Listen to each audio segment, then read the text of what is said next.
అందరికీ నమస్కారం. మనకు వచ్చేటువంటి స్కిన్ అలర్జీస్ ఏదైనా కావచ్చు, అది సీజనల్ అలర్జీస్ కావచ్చు, లేకపోతే ఫుడ్ అలర్జీస్ కావచ్చు, ఏదైనా సరే స్కిన్నే చెప్తుంది కదా. స్కిన్ మీద రెడ్ స్పాట్స్ లాగా వస్తుంటాయి, ఎరిథీమా అంటారు దాన్ని. అలాగే స్కిన్ మీద వైట్ ప్యాచెస్ రావచ్చు, వచ్చి అలా స్ప్రెడ్ అయిపోతూ ఉంటాయి.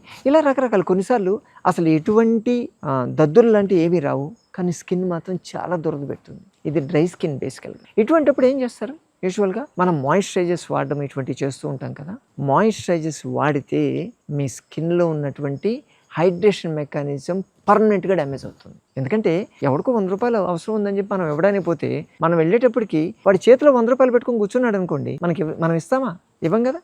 అంతే, మీ బాడీలో ఎక్కడైనా డ్రై అవుతుంది, దానికి బాడీ మెకానిజం ట్రిగ్గర్ అవుతుంటే మీరు మాయిశ్చరైజర్ పూసేస్తే బాడీ లోపల నాకేం పని లేదని ఆగిపోతుంది. లాజిక్ అర్థమైందా? ఈ కండిషన్లో మీరు చేయాల్సింది బెస్ట్ న్యాచురల్ మాయిశ్చరైజర్ కొబ్బరి నూనె. మంచి కొబ్బరి నూనె, సాధ్యమైంది వీలైతే గానుగ దగ్గర పట్టించినటువంటి కొబ్బరి నూనె కానీ మీరు కానీ వాడగలిగితే దాన్ని మించిన మాయిశ్చరైజర్ లేదు. అది కేవలం మాయిశ్చరైజింగ్గా పనిచేయడం కాదు, మీ స్కిన్ లేయర్స్ డ్యామేజ్ అయిన వాటిని మళ్ళీ రీజనరేట్ చేస్తుంది. అంత బెనిఫిట్స్ దాంట్లో ఉన్నాయి. ఆలోచించండి, ఏది వాడతారు?